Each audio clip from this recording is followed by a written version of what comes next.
हाँ तो फ्रेंड्स कहते हैं कि क्यों होते हो परेशान, मेहनत एक दिन रंग लाएगी, हौसला रख बुलंद तू, एक दिन कामयाबी जरूर आएगी।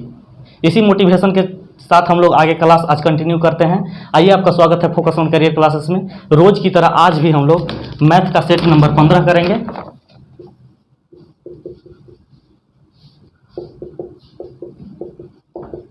मैथ का सेट नंबर हम लोग 15 करेंगे, ठीक है। और इसको एक एक क्वेश्चन करके हम लोग जो नहीं सीखे हैं उनको सिखलाएंगे और जिनको अनुभव है उनका अनुभव को हम बढ़ाएंगे।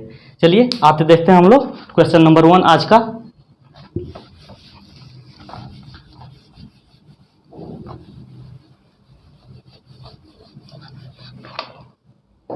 ये जो मैथ का सेट नंबर 15 है, इस क्वेश्चन का लिंक नीचे इसी वीडियो के डिस्क्रिप्शन बॉक्स में दिया हुआ है, आप वहां से डाउनलोड कर सकते हैं। चलिए आज का क्वेश्चन नंबर 1 देखते हैं। क्वेश्चन नंबर 1 बोल रहा है कि एक कार के पहिया का व्यास जो है 84 सेंटीमीटर है और कार की गति 72 किलोमीटर पर घंटा है, तो 11 मिनट में पहिए द्वारा लगाए गए चक्रों की संख्या क्या होगा। ठीक है, तो एक कार है, ये 72 किलोमीटर पर घंटा के हिसाब से चल रही है, ठीक है। और ये कार का जो पहिया है, इसका जो व्यास दिया हुआ है वो दिया हुआ है 84 सेंटीमीटर, 84 सेंटीमीटर दिया हुआ है। तो एक बात बताइए कि कार जितना दूरी तय करेगा उसमें ये वृत्त का ये जो उसका पहिया है, ये पहिया का जितना लेंथ होगा, जितना लंबाई होगा, उससे अगर भाग दे देंगे तो हमारा कितना चक्कर काटेगा ये हमको निकल जाएगा। तो सिंपल बात करते हैं, सबसे पहले ज्ञात करते हैं कि कार कितना दूर तय करेगा। ठीक है, कितना दूरी तय करेगा, तो हम लिख सकते हैं इसको 72 × 5/18 मीटर पर सेकेंड में चेंज कर लेंगे। 18 × 4 = 72, यानी कितना 20 मीटर पर सेकंड के हिसाब से ये दौड़ेगी। ठीक है, यानी कि 1 सेकेंड बराबर 20 मीटर दूरी तय करेगी। तो हमारा 11 मिनट में निकालना है, तो सबसे पहले 1 मिनट में निकाल रहे हैं, तो 1 मिनट में क्या लिख देंगे 20 × 60। और यही अगर 11 मिनट की बात करें तो 11 मिनट में 20 × 60 गुना हमारा क्या हो जाएगा 11 हो जाएगा, यही 11 हो जाएगा। यानी कि ये जो कार है ये 11 मिनट में कितना दूरी तय करेगी, उतना तय करेगी, जो कि इसको हम लिख देते हैं इतना। ठीक है, इतना यहीं पे छोड़ देते हैं इसको। अब अगर बात करें कि ये जो पहिया है, ये पहिया का कितना लंबाई हो जाएगा, तो ये पहिया का लंबाई निकालने के लिए, ये पूरा इसका लंबाई निकालने के लिए गोला का हम इसका निकाल लेंगे परिधि, इसको पेरीमीटर बोलते हैं। तो 2πr हम लिख सकते हैं। 2πr बराबर क्या हो जाएगा, अगर यहाँ से अगर रेडियस की बात करें तो रेडियस हमारा कितना हो जाएगा 42 सेंटीमीटर। अगर इसी को अगर मीटर में हम चेंज करेंगे तो 100 से डिवाइड कर देंगे, यानी कि 0.42 हमारा क्या आ जाएगा मीटर आ जाएगा। अगर यहाँ से अगर हम लोग करते हैं तो लिख सकते हैं 2 × 22/7 × 0.42, और इसी से उसमें अगर हम भाग दे देंगे तो चक्कर की संख्या निकल जाएगा। तो हम ये कह सकते हैं कि 11 मिनट में पहिए द्वारा लगाए गए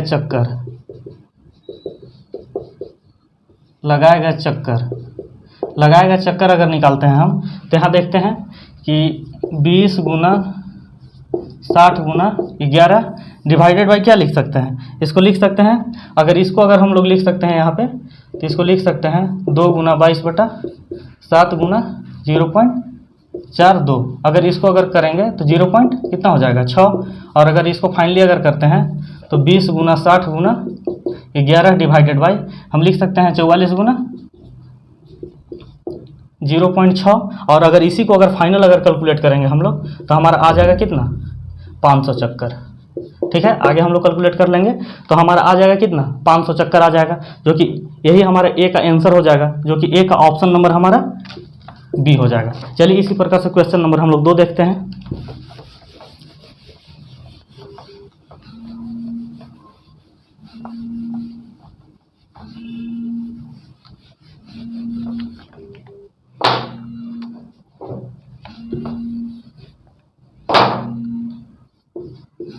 क्वेश्चन नंबर 2 बोल रहा है कि 10.5 सेंटीमीटर त्रिज्या वाले एक गोला को पिघलाकर 3.5 सेंटीमीटर त्रिज्या वाले तथा 3 सेंटीमीटर ऊंचाई वाले शंकु को ढाल दिया गया है।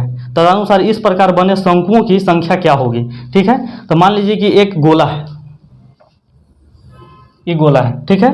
ये गोला का जो त्रिज्या जो दिया हुआ है 10.5 5 सेंटीमीटर दिया हुआ है, ठीक है। इसको पिघला करके क्या बोलता है कि इसको पिघला करके एक बनाया जाता है शंकु, ठीक है। तो शंकु हम लिख सकते हैं कि शंकु ऐसा होता है,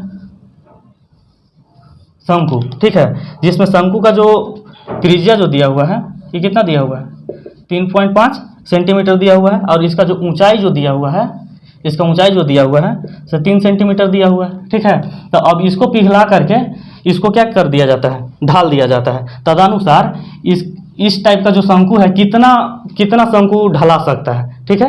तो हम अगर इसका आयतन में अगर इससे अगर भाग दे देते हैं इस शंकु का आयतन से, तो हमारा आंसर निकल जाएगा।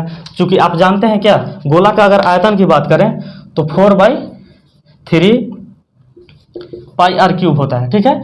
इसी में अगर हम इसका अगर आयतन से अगर भाग दे देते हैं तो हमारा आंसर आ जाएगा, जो कि इसका अगर आयतन की अगर बात करें शंकु का आयतन, तो शंकु का आयतन कितना होता है, 1/3 पाई आर स्क्वायर एच होता है, ठीक है। अगर यहाँ से अगर कैंसिल करें तो पाई हमारा कैंसिल हो जाएगा, 3 से 3 कैंसिल हो जाएगा, ठीक है। और अगर यहाँ करें तो 4 हमारा बच जाएगा, और आर क्यूब यानी कि 10 का पावर 3, तो हम इसको लिख सकते हैं 10.5 के पावर 3 यानी कि 10.5 गुना 10.5 बटा में यहाँ क्या रह जाएगा, आर स्क्वायर, यानी कि इसका आर कितना दिया हुआ है 3.5, तो 2 बार लिख देंगे 3.5, और गुना ऊंचाई की अगर बात करें तो 3 हो जाएगा। अगर इसको से अगर हम लोग इसको कट करते हैं तो कितना बार में, 3 बार में जाएगा, इससे भी कितना बार में, 3 बार में जाएगा, और ये 3 से ये 3 कट कर देते हैं, तो हमारा अगर यहाँ की अगर बात करें तो क्या हो जाएगा हमारा 4 इंटू 10.5 इंटू 3 हो जाएगा, ठीक है। अगर इसको अगर हम लोग बात करें तो 10 चौके 40 2 42 हो जाएगा, 42 गुना 3 अगर हम लोग करते हैं तो हमारा जो आंसर आ जाएगा टोटल क्या आ जाएगा 126, यानी कि 126 शंकु को क्या है, ढाला जा सकता है इस वृत्त को, इस गोला को पिघला करके, ठीक है, जो कि हमारा ऑप्शन नंबर हो जाएगा बी, ठीक है। इसी प्रकार से क्वेश्चन नंबर हम लोग 3 देखेंगे।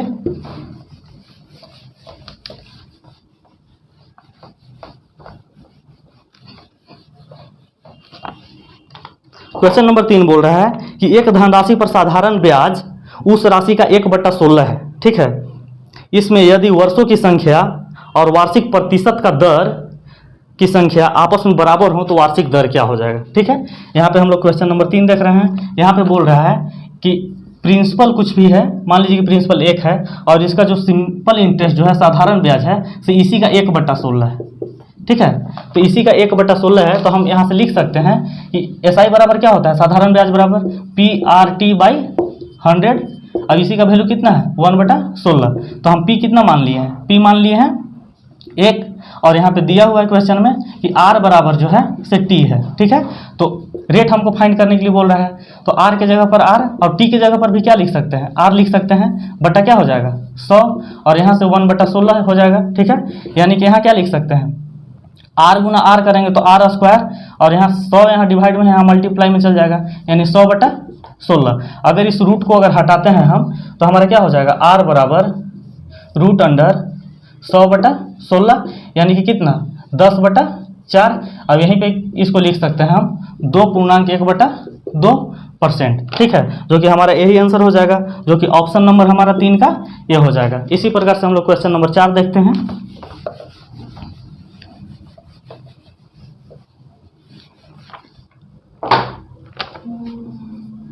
क्वेश्चन नंबर 4 बोल रहा है कि 3 के पावर 3 इंटू 3 के पावर 14 इंटू 11 का पावर 7 गुना 65 के पावर 4, और इसमें बोल रहा है कि अभाज्य गुणनखंड ज्ञात करें।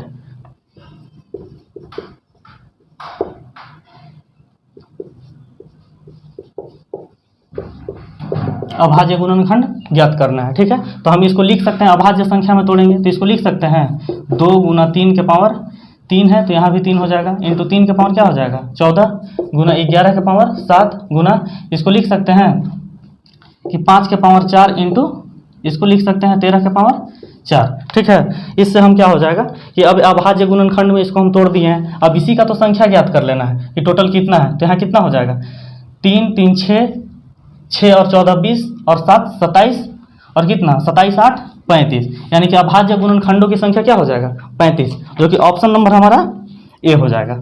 इसी प्रकार का क्वेश्चन नंबर हम लोग 5 देखते हैं। चलिए,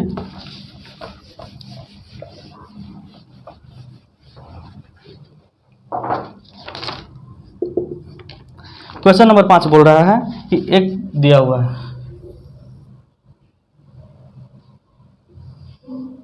ऐसे दिया हुआ है, ठीक है।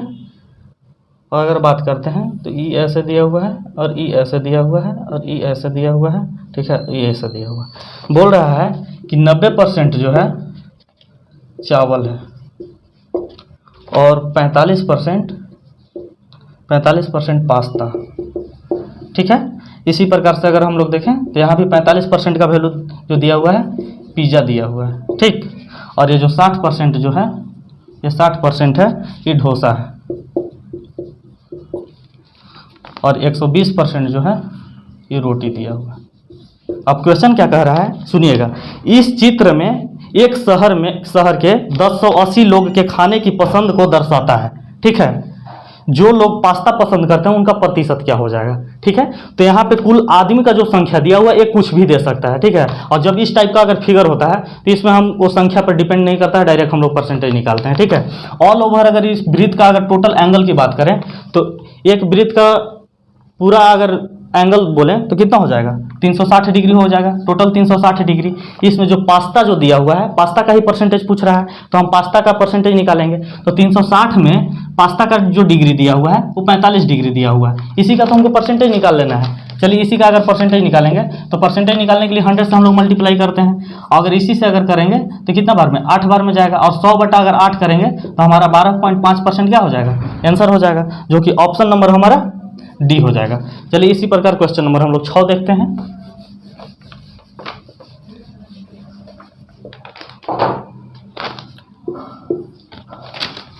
क्वेश्चन नंबर 6 बोल रहा है कि एक बहुपद 2x⁴ plus ax³ minus 75a को अगर x से विभाजित किया जाता है तो शेषफल जो है 150 बचता है, ठीक है। तो a का मान ज्ञात कीजिए। एक बहुपद दिया हुआ है 2x⁴ plus ax³ minus 75a, और इसका जो शेषफल दिया हुआ है इसमें है से कि x से भाग दिया जाता है। कितना, x से भाग दिया जाता है, तो जो हमारा शेषफल बचता है वो कितना बचता है, 150 बचता है, 150 बचता है, यही दिया हुआ है। तो x से अगर भाग दिया जाता है तो x बराबर क्या मान लेंगे, हम 0 मान लेंगे। पहले किसी संख्या में x माइनस 1 से अगर भाग दिया जाता था तो मान लीजिए कि कोई भी चीज़ अगर शेषफल बचता था तो इसको बराबर 0 मान लेते थे, x बराबर यहाँ 1 मान लेते थे। उसी प्रकार से x से अगर भाग दिया जा रहा है तो x बराबर क्या मान लेंगे, हम 1 मान लेंगे।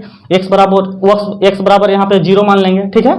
x बराबर जब यहाँ 0 मान लेंगे तो x का वैल्यू 0 में हम पुट करते हैं इस द्विघात समीकरण में, ठीक है। तो अगर यहाँ पे अगर पुट करेंगे तो x का पावर अगर 0 का पावर 4 गुना अगर 2 करते हैं तो यहाँ 0 हो जाएगा, यहाँ भी मेरा क्या हो जाएगा 0, और यहाँ 75a इक्वल टू क्या हो जाएगा 150, ठीक है। तो हम लिख सकते हैं कि माइनस 75a बराबर 150। तो a का वैल्यू बराबर क्या लिख सकते हैं, 150 बटा माइनस 75, जो कि हमारा काटेंगे तो -2 हमारा क्या हो जाएगा, a का वैल्यू हो जाएगा, जो कि 6 का ऑप्शन नंबर हमारा बी हो जाएगा, ठीक है। इसी प्रकार क्वेश्चन नंबर 7 देखते हैं।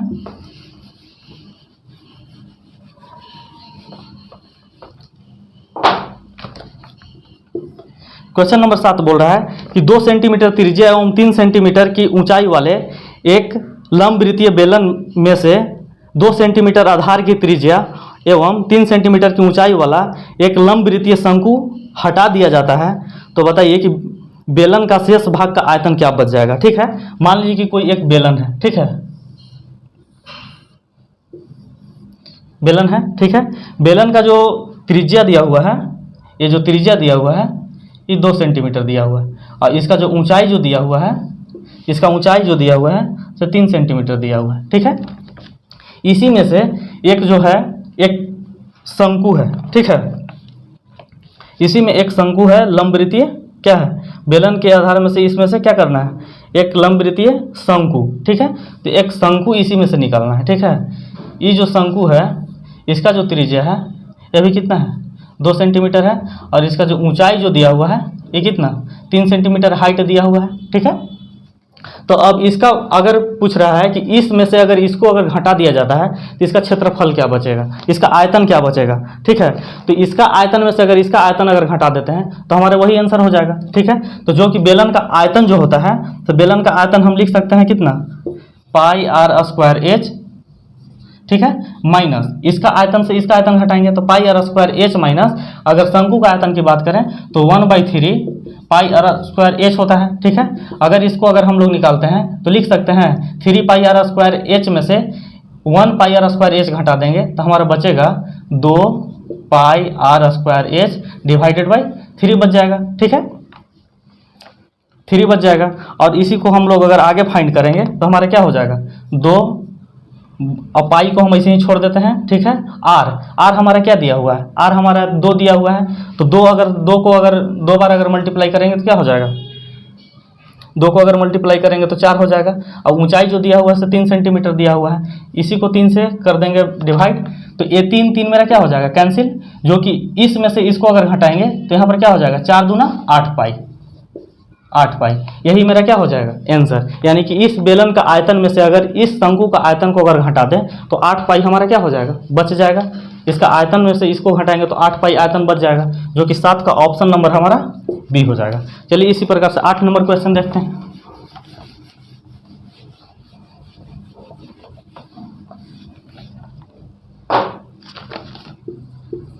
क्वेश्चन नंबर 8 बोल रहा है कि एक बॉक्स में पेन, पेंसिल और रबड़ का अनुपात 3:2:1 के अनुपात में है। यदि प्रत्येक पेन, पेंसिल, रबड़ को क्रमशः 3 रुपया, 2 रुपया और 2 रुपया बॉक्स पर खर्च की गई राशि 1005 रुपया है, तो बॉक्स में पेन की संख्या ज्ञात कीजिए। ठीक है, तो अगर हम संख्या का अनुपात बोलें तो हमारा ऊपर में दिया हुआ है पेन,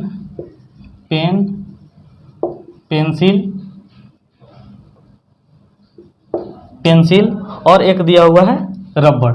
ठीक है, तो इसको हम चलिए रबड़ लिख देते हैं। ठीक है, पेन, पेंसिल, रबड़, तो इसका जो अनुपात की अगर बात करें तो 3:2:1 दिया हुआ है। ठीक है, और इसका अगर मूल्य की बात करें तो इसका जो मूल्य दिया हुआ है 3 रुपया, ठीक है, 2 रुपया और 2 रुपया दिया हुआ है। तो अगर एक से अगर हम लोग मान लेते हैं और कुल पैसा जो दिया हुआ है, कुल रुपए जो दिए हुए हैं वो 1005 रुपया दिया हुआ है। ठीक है, तो अगर यहाँ से अगर रेशियो में अगर मूल्य से मल्टीप्लाई करेंगे तो हमारा कुल पैसा आ जाएगा। ठीक है, तो कुल पैसा की अगर बात करें तो 3 × 9x प्लस 2 दूना 4x और प्लस 3x। ठीक है, और इसी का वैल्यू जो दिया हुआ है 1005 दिया हुआ है, तो 9 × 4 = 13 और 3 कितना हो जाएगा 16x हो जाएगा। ठीक है, 9 × 4 = 13, यहाँ पर अगर बात कीजिए तो यहाँ पे 2 हो जाएगा। ठीक है, यहाँ 2 हो जाएगा, चलिए 2x, तो यहाँ क्या हो जाएगा 9 × 4 = 13, 2 15x बराबर 1005। और इसी को अगर x बराबर लिखें 1005 बटा अगर 15 करते हैं, ठीक है, तो हमारा क्या आ जाएगा 67 आ जाएगा x का वैल्यू। ठीक है, तो हमारा पूछ रहा है कि पेन का संख्या क्या हो जाएगा, तो पेन को हम कितना माने हैं 3x माने हैं, तो 67 गुना क्या लिख देंगे, यहाँ पे हम लिख सकते हैं इसको कितना 67 गुना 3। ठीक है, तो इसको अगर लिखेंगे तो 17 21 के 1 हाथ में 2, 36 18 और 2 20, यानी कि पेन का जो संख्या हो जाएगा, पेन का संख्या जो हो जाएगा से हमारा क्या हो जाएगा 201, जो कि 8 का ऑप्शन नंबर हमारा सी हो जाएगा। चलिए इसी प्रकार से क्वेश्चन नंबर 9 देखते हैं हम लोग।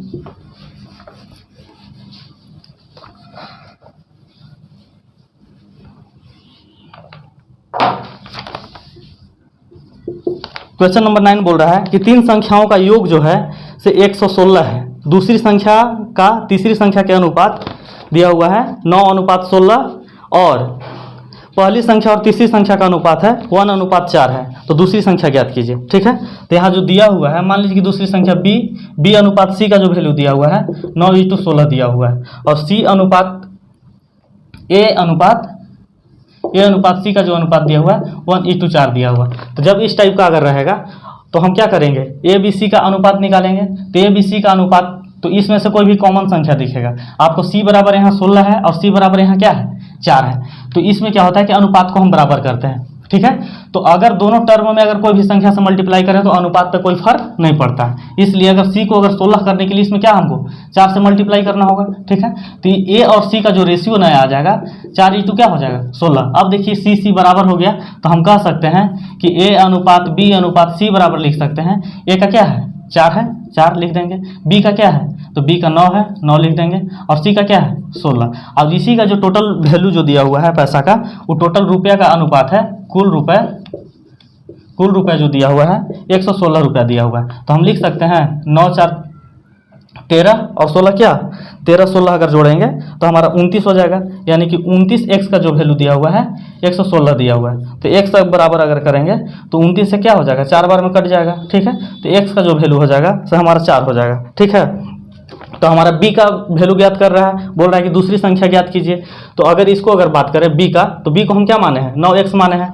तो लिख सकते हैं 9x बराबर 9 × 4, यानी कि 36 हमारा क्या हो जाएगा, आंसर हो जाएगा, जो कि ऑप्शन नंबर 9 का डी हो जाएगा।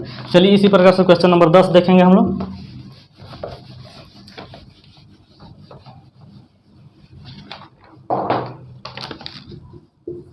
क्वेश्चन नंबर 10 बोल रहा है कि 60 परिणामों का औसत 40 है और 40 परिणामों का औसत 60 है, तो सभी परिणामों का औसत क्या हो जाएगा, ठीक है। तो एक बात हम कर सकते हैं कि अगर 60 परिणाम का औसत 40 है तो 60 परिणामों का कुल योग बराबर क्या लिख देंगे, 60 परिणामों का कुल योग क्या लिख देंगे, 60 × 40 लिख देंगे। और अगर बोलते हैं तो 40 परिणाम भी इसमें दिया हुआ है कि 40 परिणामों का जो औसत है वो 60 है, तो 40 परिणामों का कुल योग की अगर बात करें तो 40 गुना क्या हो जाएगा, 60 हो जाएगा। और यही दोनों को जोड़ करके अगर टोटल संख्या से अगर भाग कर दें, टोटल संख्याओं का योग बटा टोटल संख्या से अगर भाग देते हैं तो हमारा औसत आ जाएगा। तो हम यहाँ क्या लिख सकते हैं, 60 और 40 यानी कुल योग जो हो जाएगा, तो यहाँ क्या हो जाएगा, यहाँ 2400 और ये भी क्या हो जाएगा 2400, यानी कि कुल संख्याओं का कुल टोटल संख्या क्या हो जाएगा 100 संख्याओं का कुल योग क्या हो जाएगा 2400 प्लस 2400, और टोटल संख्या क्या है 60 और 40 100। यहाँ लिख सकते हैं 4800 बराबर बटा 100, 2 0 से 2, यानी कि औसत जो हमारा हो जाएगा क्या हो जाएगा 48, जो कि ऑप्शन नंबर हमारा 10 का ऑप्शन नंबर हमारा हो जाएगा सी। चलिए इसी प्रकार से क्वेश्चन नंबर 11 देखते हैं।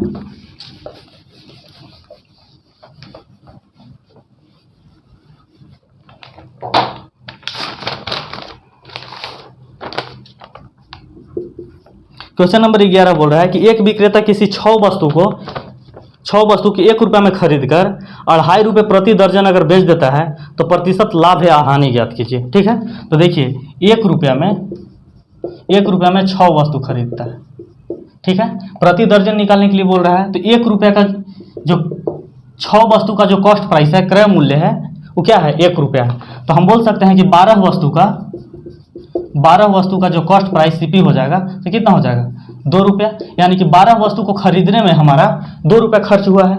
और 12 वस्तु यानी 1 दर्जन को वो कितना में बेच रहा है, 12 वस्तु को एसपी जो कर रहा है, सेलिंग प्राइस जो कर रहा है से 2.5 रुपया कर रहा है, ठीक है। तो 2.5 रुपया अगर कर रहा है, ठीक है, तो 1 दर्जन पर उसको कितना रुपया का लाभ होता है, 2 रुपये में खरीदता है और 2.5 रुपये में बेच देता है। यानी सिंपल यहाँ देखने में जा रहा है ये 50 पैसा का उसको 1 दर्जन पर लाभ हो रहा है, यानी कि 1 दर्जन खरीदा कितना में था, तो 1 दर्जन खरीदा था 2 रुपये में, तो 50 पैसा बटा 2 गुना 100 इसी को निकाल लेंगे, ठीक है। तो इससे 4 बार में और 4 से इसको अगर कट करेंगे तो 25 बार में, यानी कि 25% का क्या होता है उसको लाभ होता है, ठीक है, जो कि ऑप्शन नंबर हमारा बी हो जाएगा, 11 के बी। चलिए क्वेश्चन नंबर 12 देखते हैं।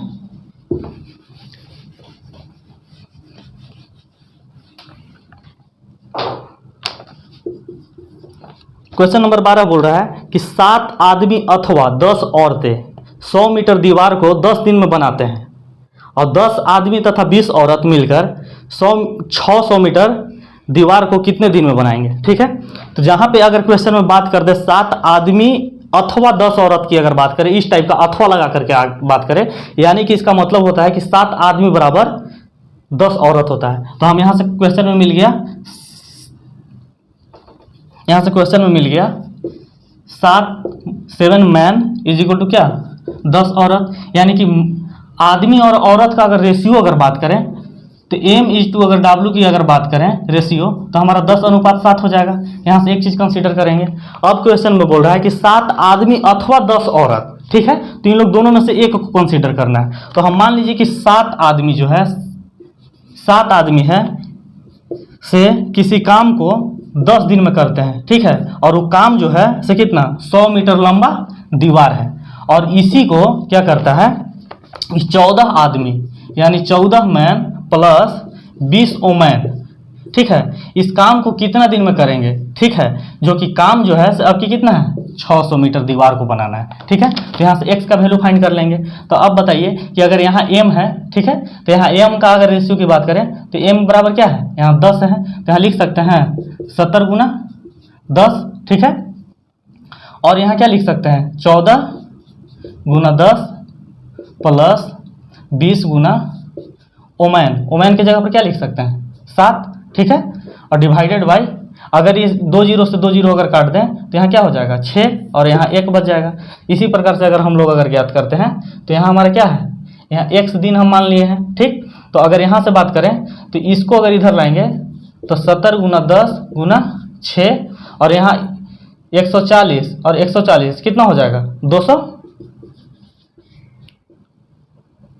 280 x, ठीक है। तो x बराबर हम लिख सकते हैं कि इस 280 को यहाँ पे ला करके कर देते हैं, तो यहाँ पे करेंगे तो 70 गुना 10 गुना 6 divided by 280 is equal to हमारा x हो जाएगा, ठीक है। और इसी को अगर हम लोग अगर आगे ज्ञात करते हैं, ठीक है, तो आगे हम लोग ज्ञात करेंगे तो कितना आ जाएगा, x का जो वैल्यू आ जाएगा, यहाँ से अगर करेंगे तो 1 जीरो से 1 जीरो, 7 चौक 28, ठीक है, और 10 छक 60/4 यानी कि 15। x का जो वैल्यू आ गया हमारा 15 आ गया, यानी कि इस दीवार को जो 600 मीटर जो दीवार लंबा है उसको 14 आदमी और 20 औरत मिल करके 15 दिन में कर देंगे, ठीक है, जो कि ऑप्शन नंबर हमारा क्या हो जाएगा, ए, 12 का option number A.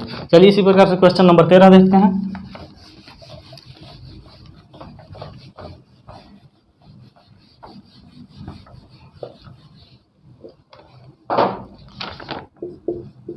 Question number 13 बोल रहा है कि एक राज्य स्तरीय क्रिकेट टीम में 11 खिलाड़ियों का औसत वजन जो है से 133 केजी है। जब कोच शामिल हो जाता है तो टीम का औसत वजन जो है से 1 केजी बढ़ जाता है। तो बताइए कोच का वजन क्या है, ठीक है। जब 11 खिलाड़ी था तो इसका जो औसत वजन था से कितना था, 133 केजी था। और यही जब 12 खिलाड़ी हो गया, तो ये वजन में 1 केजी का बढ़ोतरी हुआ है, यानी 1 केजी का बढ़ोतरी हुआ। तो एक बात बता सकते हैं कि कोच जो एक आदमी जो बढ़ा, जो कोच हुआ, उसका औसत वजन क्या हो जाएगा, उसका वजन क्या हो जाएगा, ठीक है। तो लिख सकते हैं कि कोच का वजन बराबर, देखिए यहाँ से इसमें बढ़ोतरी कितना हुआ है, 1 केजी का हुआ है, ठीक है। यानी कि जो 12 खिलाड़ी, जो अगला आदमी जो आया होगा उसका तो 134 केजी होना कंपलसरी है, लेकिन इसमें जो 11 जो है उसमें क्या 1 केजी का बढ़ोतरी हुआ है, यानी कि 11 बार 1 केजी बढ़ा होगा। तो हम लिख सकते हैं 11 गुना 1 यानी कि 134 प्लस 11 यानी कि 145 केजी। इस कोच का जो 11 प्लेयर के बाद जो कोच आया उसका कितना वजन रहा होगा, 145 केजी रहा होगा, जिससे कि उन लोग का जो औसत में 1 केजी का बढ़ोतरी हुआ, जो कि ऑप्शन नंबर हमारा 13 का बी हो जाएगा, ठीक है। इसी प्रकार से क्वेश्चन नंबर 14 देखते हैं हम लोग।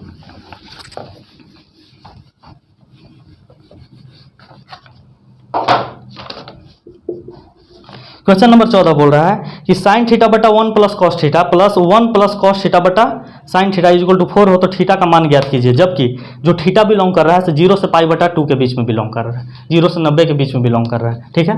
तो हम लिख सकते हैं, क्वेश्चन है साइन थीटा बटा 1 plus cos theta plus 1 plus cos theta बटा sine theta is equal to 4 दिया हुआ है। तो यही थीटा का मान ज्ञात करना है। तो अगर इसका अगर एलसीएम की अगर बात करें तो हम लिख सकते हैं 1 plus cos theta into sine theta, ठीक है। अगर यहाँ से अगर इसको करें तो हमारा क्या हो जाएगा, साइन स्क्वायर थीटा प्लस, अगर इसको से अगर करें तो 1 प्लस कॉस थीटा का क्या हो जाएगा, होल स्क्वायर हो जाएगा। और अगर यहाँ से अगर लिखें तो यहाँ लिख सकते हैं साइन स्क्वायर थीटा प्लस, ये दोनों का अगर स्क्वायर करेंगे तो 1 square plus cos square theta plus 2 into a b होता है, ठीक है। तो 2 कॉस थीटा बटा 1 plus cos theta into sine theta हो जाएगा, ठीक है। अब यहाँ से लिख सकते हैं कि कॉस थीटा और cos sine square theta plus cos square theta बराबर क्या लिख सकते हैं, 1 लिख सकते हैं, और पहले से यहाँ 1 है, ठीक है। तो ये दोनों को मिला करके 1 जो आया इसको और इसको मिला करके 1 और ये 1, टोटल क्या हो जाएगा, यहाँ हम 2 लिख देते हैं प्लस, और बचा क्या 2 cos थीटा, 2 cos थीटा बटा 2 cos थीटा बटा 1 plus cos theta into sine theta. ठीक है, अगर यहाँ से अगर 2 अगर कॉमन लेते हैं तो हमारा क्या बचेगा 1 प्लस cos थीटा बटा 1 plus cos theta into sine theta. अगर 1 plus cos theta 1 plus cos theta अगर कैंसिल आउट करें तो हमारा बच जाएगा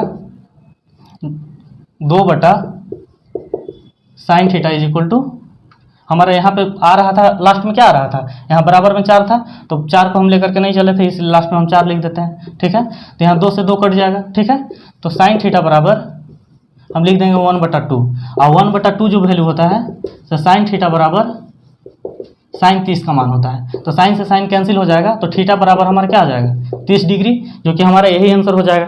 अब बोलिए कि एग्जाम में इतना कैसे सॉल्व करेंगे, तो अगर आपका अगर प्रैक्टिस रहा तो एग्जाम बस तुरंत सॉल्व कर दीजिएगा, देखते के साथ करिएगा कि साइन स्क्वायर कॉस स्क्वायर 1 हो जाएगा, 1 1 2 कॉमन ले लेंगे, 1 plus cos theta 1 plus cos theta cancel हो जाएगा, बचेगा 2 बटा साइन थीटा, और 2 बटा साइन थीटा बचेगा, उधर 4 है तो साइन थीटा बराबर होता है 1/2 आ जाएगा, और 1/2 का वैल्यू आप डायरेक्ट क्या मार सकते हैं 30 डिग्री। ठीक है, तो इसमें घबराने की कोई बात नहीं है, जो कि ऑप्शन नंबर हमारा 14 का ये हो जाएगा 30 डिग्री, जो कि थीटा जो बिलोंग भी कर रहा है 0 से लेकर 90 के बीच में, यही हमको ज्ञात करने के लिए बोल रहा था।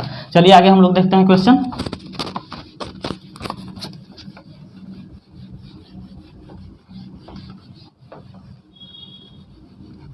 क्वेश्चन नंबर 15 देखते हैं हम लोग। क्वेश्चन नंबर 15 बोल रहा है कि एक ट्रेन 51 मीटर पर सेकंड की गति से एक सिग्नल को 17 सेकंड में पार करता है, तो ट्रेन की लंबाई क्या हो जाएगा। तो इसको ज्ञात करने के लिए सिंपल है, क्या है, ट्रेन का जो स्पीड दिया हुआ है 51 मीटर पर सेकंड, और टाइम जो दिया हुआ है 17 सेकंड दिया हुआ है, तो स्पीड गुना टाइम करेंगे हमारा डिस्टेंस निकल जाएगा, यानी कि ट्रेन का लेंथ जो हो जाएगा, ट्रेन का लेंथ हो जाएगा 51 गुना 17 कर देंगे, और 51 गुना 17 करेंगे तो हमारा क्या आ जाएगा 867 मीटर, यानी कि ट्रेन का जो लंबाई था वो 867 मीटर था, जो कि 15 का ऑप्शन नंबर हमारा डी हो जाएगा। चलिए क्वेश्चन नंबर 16 देखते हैं इसी प्रकार से।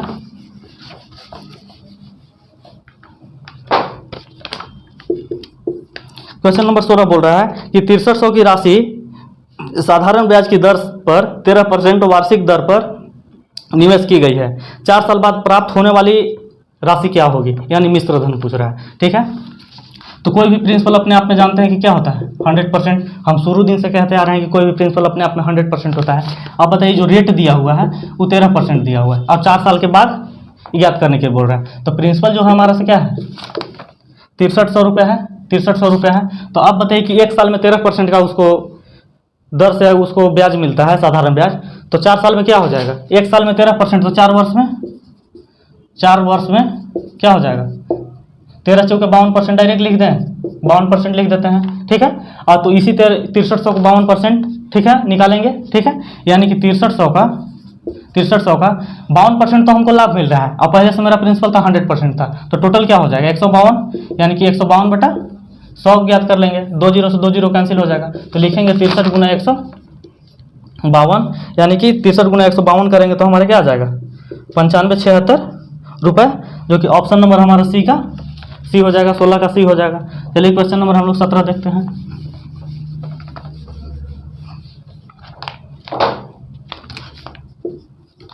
क्वेश्चन नंबर 17 बोल रहा है कि एक संख्या 42% और एक संख्या का 42% और 28% का बीच का जो अंतर है 210 रुपये है, तो बताइए कि इस संख्या को 59% क्या हो जाएगा।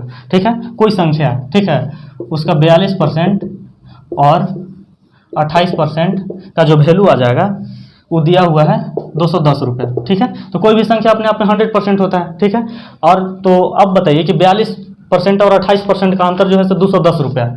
ठीक है, तो अब 42 में से अगर 28 घटाएंगे, यानी कि 14% का क्या दिया हुआ है वैल्यू 210 दिया है। ठीक है, तो 59% का हमको वैल्यू निकालने के लिए बोल रहा है, तो 59% बराबर लिख सकते हैं, 1% बराबर क्या हो जाएगा 210 बटा 14, और 59% की बात करें तो क्या हो जाएगा 59 से मल्टीप्लाई कर देंगे, जो कि अगर इसको अगर कट करें तो इससे क्या बार में 15 बार में कटेगा, और 15 गुना अगर 59 करते हैं तो 885 रुपये हमारा क्या हो जाएगा 59% का वैल्यू हो जाएगा, यानी कह सकते हैं कि 42% और 28% का जो अंतर था 210 रुपया था। ठीक है, और अगर इसमें अगर घटा दे तो 14% का वैल्यू 210 आ जाएगा, तो 59% का वैल्यू हमको निकालना है। तो 1% बराबर 210/14, तो 59 से मल्टीप्लाई कर देंगे तो 885 आ जाएगा। चलिए, जो कि ऑप्शन नंबर हमारा सी हो जाएगा। चलिए क्वेश्चन नंबर 18 देखते हैं।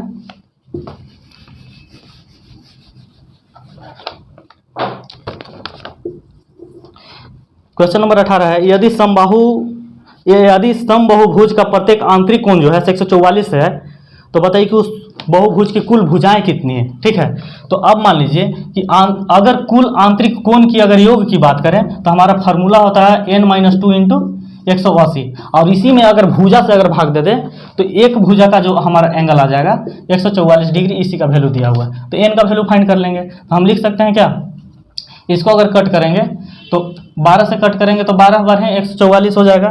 ठीक है, और अगर इसको अगर कट करेंगे तो क्या हो जाएगा, इसको अगर कट करेंगे तो हमारा 5 बार में 24 से करेंगे। ठीक है, 24 से इसको करेंगे तो 4 बार में कटेगा, और 24 से अगर इसको करेंगे तो 5 बार में कटेगा। तो यहाँ से लिख सकते हैं 5 को अगर अंदर मल्टीप्लाई करेंगे तो 5n-10 इज इक्वल टू, इधर मल्टीप्लाई करेंगे तो 4n हो जाएगा। ठीक है, यानी कि 5n में से अगर 4n घटा देंगे तो हमारा n बच जाएगा, और ये अगर 10 इधर माइनस में तो हो जाएगा, क्या हो जाएगा, प्लस। यानी कि जो भुजा का जो संख्या था वो 10 संख्या था। ठीक है, तो इसका ऑप्शन नंबर हमारा जो हो जाएगा, ऑप्शन नंबर हमारा कितना नंबर, 18 नंबर का ऑप्शन जो हो जाएगा से ए हो जाएगा। ठीक है, चलिए इसी प्रकार से क्वेश्चन नंबर 19 देखेंगे। आज का सेकंड लास्ट क्वेश्चन होगा।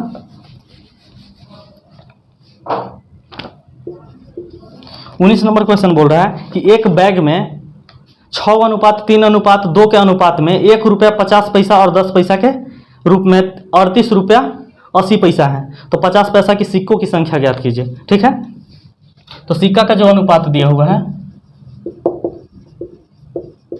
सिक्का का जो अनुपात दिया हुआ है 6:3:2 और 2 अनुपात दिया हुआ है, और जो रुपया जो है ₹1.50 50 पैसा और 10 पैसा दिया हुआ है। ठीक है, तो अगर कुल रुपए की अगर बात करें, कुल रुपए यहाँ से करेंगे तो 6 रुपया हो जाएगा। अगर 3 को अगर 50 पैसा अगर रहेगा तो 1.5 रुपया हो जाएगा, और अगर 10 पैसा अगर 2 ठो अगर रहेगा तो 20 पैसा, यानी कि 0.2 रुपया हो जाएगा। अगर टोटल को जोड़ेंगे तो 7.7 रुपये हो गए। ठीक है, तो इसी का जो वैल्यू दिया हुआ है वो हमारा कितना दिया हुआ है, ₹30.80 दिया हुआ है। तो हम कह सकते हैं कि 7.7x इज इक्वल टू ₹30.80 दिया हुआ है। ठीक है, तो अगर इसको से अगर कट करेंगे तो हमारे कितना बार में, 4 बार में कटेगा, यानी x का वैल्यू जो आ गया तो 4 आ गया। ठीक है, तो सिक्का का अनुपात पूछ रहा है, इसलिए सिक्का में 50 पैसा वाला का, तो यहाँ पे इसको हम 3x है। ठीक है, तो इसको अगर ज्ञात करें तो 3 गुना क्या लिख देंगे, 4, यानी कि 12 सिक्का। अगर 1 रुपये वाला सिक्का की बात करें तो क्या कर देंगे, 6 गुना 3। ठीक है, यानी 6 गुना 4, यानी कि 24 को सिक्का था। अगर 10 पैसा वाला सिक्का की बात करें तो यहाँ क्या हो जाएगा, 4 दूना 8 सिक्का हो जाएगा। ठीक है, इसी प्रकार से क्वेश्चन पूछ रहा था 50 पैसा वाला, तो हमारा 12 को सिक्का हो जाएगा, जो कि ऑप्शन नंबर हमारा सी हो जाएगा। 19 का ऑप्शन नंबर सी। चलिए लास्ट क्वेश्चन देखते हैं, 20 क्वेश्चन, 20 नंबर।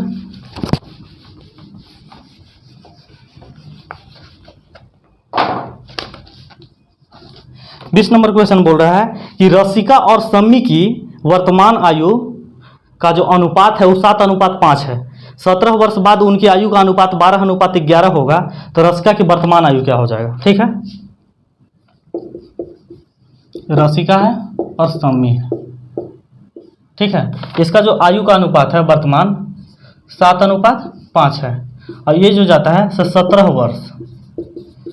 वर्ष बाद जो है से इनका अनुपात जो हो जाता है से 12:11। पहले भी आपको अनुपात वाला क्वेश्चन देखते हैं कि यहाँ तो वर्ष में जो अंतर जो दिया हुआ है 17 वर्ष का दिया हुआ है, क्या रेशियो में अंतर बराबर है दोनों जगह। अगर यहाँ से देखेंगे तो ये दोनों का अंतर जो है तो यहाँ का अंतर 6 हो जा रहा है, 6 5 11। अगर यहाँ से अगर बात करें तो कितना, 5 का अंतर, 7 5 12 का अंतर दिया हुआ है, तो 6 5 का अंतर है जो कि बराबर नहीं है। तो इस अनुपात को बराबर करने के लिए सबसे पहले क्या करते हैं कि 7:5 और लिखते हैं 12:6। तो इस टाइप का अगर यहाँ पर अगर अंतर बराबर नहीं होता, इसका अंतर से यहाँ पे मल्टीप्लाई करते हैं, इसका अंतर से यहाँ पे मल्टीप्लाई करते हैं। तो अगर 12 और 11 का अंतर की बात करें तो हमारा 1 हो जाएगा, और इसका 7 और 5 का अंतर का बात करें तो 2 हो जाएगा। यानी कि हम कह सकते हैं कि 7:5, और जो नया अनुपात आया 24 अनुपात क्या आ गया 6। अब हम यहाँ से कह सकते हैं कि इसी का जो अंतर दिया हुआ था ना, इसी का अंतर क्या दिया हुआ था, 17। ठीक है, तो अब यहाँ की अगर बात करें तो 17 वर्ष अंतर दिया हुआ है। अगर रेशियो का यूनिट का अगर अंतर की बात करें तो 17 यूनिट दिया हुआ है।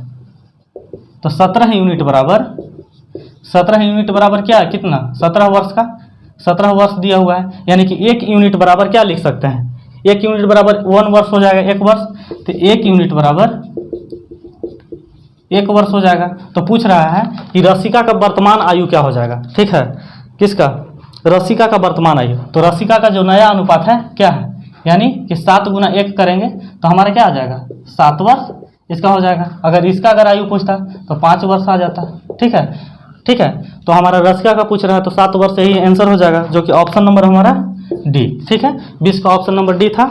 चलिए आज इसी प्रकार से हमारा सेट नंबर 15 खत्म होता है, और इसी प्रकार से हम रेगुलर डेली एक सेट लेकर के आएंगे जिसमें 20 क्वेश्चन होगा। उसको हम लोग बारी बारी से डिस्कशन कराएंगे, जिसको नहीं आता है उसको सिखलाएंगे, और जिसको आता है उनको स्पीड को तेज करवाएंगे। ठीक है, इसी के साथ अब चलते हैं, अपना क्लास को बंद करते हैं। चलिए, थैंक यू, धन्यवाद।